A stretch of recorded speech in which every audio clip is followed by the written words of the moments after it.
कैसे हुई द्रौपदी की मौत। दोस्तों, जैसा कि हम सब जानते हैं, महाभारत युद्ध को सबसे ज़्यादा भीषण और प्रलयकारी युद्ध माना जाता है, जिसे मुख्य रूप से द्रौपदी के मान और पांडवों के हक के लिए लड़ा गया था। महाभारत के अंत में पांडवों की जीत हुई और युधिष्ठिर को राजा बना दिया गया। ये तो सच है, पर कहानी यहीं ख़त्म नहीं हुई। कहा जाता है महाभारत का असली अंत पांडवों और द्रौपदी की मृत्यु के बाद हुआ। क्या आप जानते हैं महाभारत काल में द्रौपदी का अंत कैसे हुआ? पुराणों में वर्णित कथाओं के अनुसार कहा जाता है कि द्रौपदी की मौत कुरुक्षेत्र के युद्ध के बाद हुई थी। युद्ध में द्रौपदी के सभी पुत्र मारे गए, लेकिन उसके बाद भी जीवन के अंतिम समय तक द्रौपदी ने पांडवों का साथ नहीं छोड़ा था।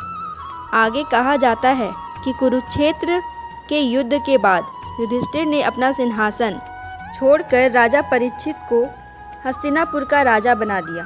फिर पांडव, उनके साथ रहने वाला कुत्ता और द्रौपदी ने एक साथ मोक्ष प्राप्त करने के लिए हिमालय की यात्रा शुरू की। जैसे ही वे लोग यात्रा शुरू करने वाले थे, वैसे ही इस यात्रा के लिए उन्हें लेने इंद्रदेव का रथ आया, लेकिन उसमें कुत्ता नहीं जा सकता था। इसलिए फिर सभी पैदल भारत यात्रा शुरू की, जिसमें उन्हें हिमालय के रास्ते ही स्वर्ग की ओर जाना था।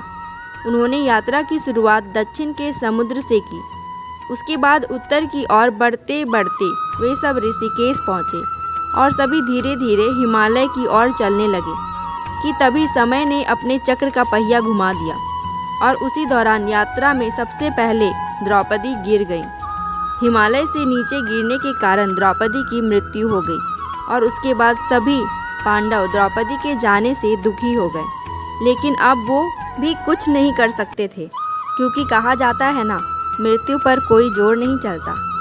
जब भीम ने युधिष्ठिर से इसका कारण पूछा कि आखिर द्रौपदी ने इतनी जल्दी क्यों शरीर त्याग दिया और स्वर्ग की ओर जाने वाली यात्रा को पूरा क्यों नहीं किया, तब युधिष्ठिर ने दुखी मन से बताया कि द्रौपदी भले ही हम पांचों की पत्नी थी, लेकिन उन्होंने अपना पत्नी धर्म ठीक से पूरा नहीं किया, क्योंकि उनके मन में अर्जुन के लिए ज़्यादा प्रेम था। अर्थात उन्होंने हम पांचों भाइयों से एक समान प्रेम नहीं किया। और यही कारण है कि द्रौपदी को कुछ समय के लिए नरक में जाना पड़ा और वो अपनी स्वर्ग की यात्रा को पूरा ना कर पाई। दोस्तों, आपको ये कहानी कैसी लगी? कमेंट करके ज़रूर बताएं और मेरे चैनल को सब्सक्राइब करना ना भूलें।